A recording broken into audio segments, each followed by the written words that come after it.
Hello friends, ಆಹಾರ ವಾಹಿನಿ ಚಾನಲ್ಗೆ ಸ್ವಾಗತ. ತುಂಬ ಕ್ರಿಸ್ಪಿಯಾಗಿ ಮೊಟ್ಟೆ ಹಾಗೂ ಒಂದು ಆಲೂಗಡ್ಡೆ, ಒಂದು 3-4 ಆಲೂಗಡ್ಡೆ ಇದ್ದರೆ ಸಾಕು, ಕ್ರಿಸ್ಪಿಯಾಗಿ ಫ್ರೆಂಚ್ ಫ್ರೈಸ್ ಥರ ತುಂಬಾ ಈಸಿಯಾಗಿ ಮಾಡ್ಕೋಬೋದು. ಇದಕ್ಕೇನೇನು ಬೇಕಂದರೆ ಆಲೂಗಡ್ಡೆ, 3 ಆಲೂಗಡ್ಡೆಯನ್ನು ತೆಗೆದುಕೊಳ್ಳಿ. ಸ್ವಲ್ಪ ಹಸಿಮೆಣ್ಸಿಕಾಯಿ, 1-2 ಹಸಿಮೆಣ್ಸಿಕಾಯಿ, ಒಂದು ಅರ್ಧ ಹಾಕಿ ಸಾಕು. ನಿಮ್ಗೆ ಬೇಕಂದ್ರೆ ಹಾಕಿ ಅಥವಾ ಸ್ಕಿಪ್ ಮಾಡ್ಕೊಳ್ಳಿ. ಇದು ಸೇಮ್ ಫಿಂಗರ್ ಚಿಪ್ಸ್ ಥರ ಕಟ್ ಮಾಡ್ಕೋಬೇಕು. ಇದಕ್ಕೆ ಬೇಕಾಗಿರೋದು ಉಪ್ಪು, ಖಾರ, ಚಿಲ್ಲಿ ಫ್ಲೇಕ್ಸ್ ಹಾಗೂ ಪೆಪ್ಪರ್ ಪೌಡ್ರು, ಎಗ್. ಮೊಟ್ಟೆ ಎಷ್ಟು ಬೇಕೋ ಅಷ್ಟು, 2 ಬೇಕಂದರೆ 2 ತೆಗೆದುಕೊಳ್ಳಿ ಅಥವಾ ಒಂದೇ ಹಾಕಿ. ಇದಕ್ಕೆ 4 ಟೇಬಲ್ ಸ್ಪೂನ್ ಎಣ್ಣೆಯನ್ನು ಹಾಕಿ, ಕಟ್ ಮಾಡಿದ ಆಲೂಗಡ್ಡೆ ಹಾಗೂ ಹಸಿಮೆಣ್ಸಿಕಾಯನ್ನು ಕೂಡ ಹಾಕಿ. ಹಸಿಮೆಣ್ಸಿಕಾಯಿ ಅರ್ಧ ಇದ್ದರೆ ಸಾಕು. ಇದು ಸ್ವಲ್ಪ ಗೋಲ್ಡನ್ ಬ್ರೌನ್ ಬರಬೇಕು, ಫ್ರೈ ಆಗಬೇಕು. ಹೈ ಫ್ಲೇಮಲ್ಲೇ ಇಡಿ, ಬೇಗನೆ ಫ್ರೆಂಚ್ ಫ್ರೈಸ್ ಥರ ಚೆನ್ನಾಗಿ ಬರುತ್ತೆ. ಸ್ವಲ್ಪ ಉಪ್ಪು ಹಾಕಿ, ಇಲ್ಲಾಂದರೆ ಸಪ್ಪಾಗುತ್ತೆ. ಅದಕ್ಕೆ ಫಸ್ಟ್ ಉಪ್ಪನ್ನು ಹಾಕಿ ಇದನ್ನು ಹಾಗೆ ಫ್ರೈ ಮಾಡ್ತಾಯಿರ್ರಿ. ಇದು ಒಂದು 3-4 ನಿಮಿಷ ಆಗುತ್ತೆ ಫ್ರೈ ಆಗೋಕ್ಕೆ.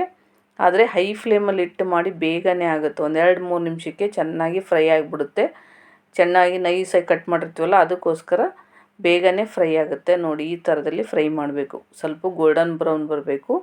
ಆಮೇಲೆ ಇದು ಚೆನ್ನಾಗಿ ಗೋಲ್ಡನ್ ಬ್ರೌನ್ ಬಂದಮೇಲೆ ಎಣ್ಣೆ ಇರುತ್ತಲ್ವ, ಅದನ್ನು ತೆಗೆದುಬಿಡಿ. ಜಾಸ್ತಿ ಎಣ್ಣೆ ಇಡಕ್ಕೆ ಹೋಗಬೇಡಿ, ಸ್ವಲ್ಪ ಬಿಡಿ. ಎಗ್ ಮೊಟ್ಟೆ ಹಾಕೋಕ್ಕೆ ಮಾತ್ರ, ಇನ್ನು ಮೊಟ್ಟೆ ಹಾಕೋಕ್ಕೆ ಚೆನ್ನಾಗಿರುತ್ತೆ, ಸ್ವಲ್ಪ ಇರಬೇಕು. ಇದಕ್ಕೆ ಚಿಲ್ಲಿ ಫ್ಲೇಕ್ಸನ್ನು ಕೂಡ ಹಾಕಿ. ಚಿಲ್ಲಿ ಫ್ಲೇಕ್ಸ್ ಹಾಕಿ ಇದನ್ನು ಸೈಡಿಗೆ ಚೆನ್ನಾಗಿ ಮಿಕ್ಸ್ ಮಾಡಿ, ಒಂದು ಸೈಡಲ್ಲಿ ಒಂದು ಭಾಗವಾಗಿ ಮಾಡಿಕೊಳ್ಳಿ. ಇವಾಗ ಅದೇ ಎಣ್ಣೆಯಲ್ಲಿ ಒಂದು ಎಗ್, ಇದಕ್ಕೇನು ಈರುಳ್ಳಿ ಏನು ಬೇಕಾಗಲ್ಲ, ಹಾಗೆ ಎಗ್ಗನ್ನು ಹಾಕಬೇಕು. ಒಡೆದು ಎಗ್ಗನ್ನು ಹಾಕಿ, ಈ ಎಗ್ಗನ್ನು ಹಾಕಿ ಸ್ವಲ್ಪ ಮೇಲೆ ಉಪ್ಪನ್ನು ಹಾಕಬೇಕು. ಸ್ವಲ್ಪ ಮಿಕ್ಸ್ ಮಾಡಿ, ಹೀಗೆ ಮಿಕ್ಸ್ ಮಾಡಿ ಒಂದು ಸ್ವಲ್ಪ ಉಪ್ಪು ಉದುರಿಸಿ, ಆಮೇಲೆ ಬೇಕಂದರೆ ಹಾಕ್ಕೋಬೋದು. ಸ್ವಲ್ಪ ಹಾಕಿ, ಜಾಸ್ತಿ ಟೇಸ್ಟಿಗೋಸ್ಕರ ಈಗ ಉಪ್ಪು ಹಾಕಿ.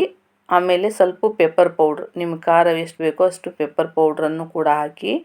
ಆಮೇಲೆ ಇದಕ್ಕೆ ಸ್ವಲ್ಪ ಚಿಲ್ಲಿ ಪೌಡ್ರ್, ಖಾರದ ಪುಡಿಯನ್ನು ಕೂಡ ಹಾಕಿ. ಇದನ್ನು ಹಾಕಿ ಚೆನ್ನಾಗಿ ಮಿಕ್ಸ್ ಮಾಡಿ, ಎಗ್ ವಾಸನೆ ಹೋಗುವ ತನಕ ಚೆನ್ನಾಗಿ ಫ್ರೈ ಆಗಬೇಕು. ಫ್ರೈ ಆಗಬೇಕು. ಸ್ವಲ್ಪ ಫ್ರೈ ಆದಮೇಲೆ ಕೊತ್ತಂಬರಿ ಸೊಪ್ಪನ್ನು ಹಾಕಿ. ಹಾಗೆ ಇವಾಗ ನಾವು ಕರೆದಿಟ್ಟ ಫ್ರೆಂಚ್ ಫ್ರೈಸ್ ಥರ ಇರುತ್ತಲ್ಲ ಆಲೂಗಡ್ಡೆ, ಅದನ್ನು 2 ಸೇರಿ ಮಿಕ್ಸ್ ಮಾಡಿ 1 ಸೆಕೆಂಡ್ ಬೇಯಿಸಿದರೆ ಸಾಕು. ತುಂಬ ರುಚಿಕರವಾಗಿರುತ್ತೆ. ಇದಕ್ಕೆ ಸ್ವಲ್ಪ ಕಮ್ಮಿ ಖಾರ ಅನಿಸಿದರೆ ಖಾರವನ್ನು ಹಾಕಿ. ತುಂಬ ಟೇಸ್ಟಿಯಾಗಿರುತ್ತೆ ಫ್ರೆಂಡ್ಸ್. ತುಂಬ ಈಸಿಯಾದ ರೆಸಿಪಿ. ಈವ್ನಿಂಗ್ ಸ್ನ್ಯಾಕ್ಸಿಗೆ ಬರುತ್ತೆ, ಮಕ್ಕಳ ಲಂಚ್ ಬಾಕ್ಸಿಗೂ ಕೂಡ ತುಂಬಾ ಚೆನ್ನಾಗಿರುತ್ತೆ. ಈ ಥರದಲ್ಲಿ ಟ್ರೈ ಮಾಡಿ. Thank you to all friends.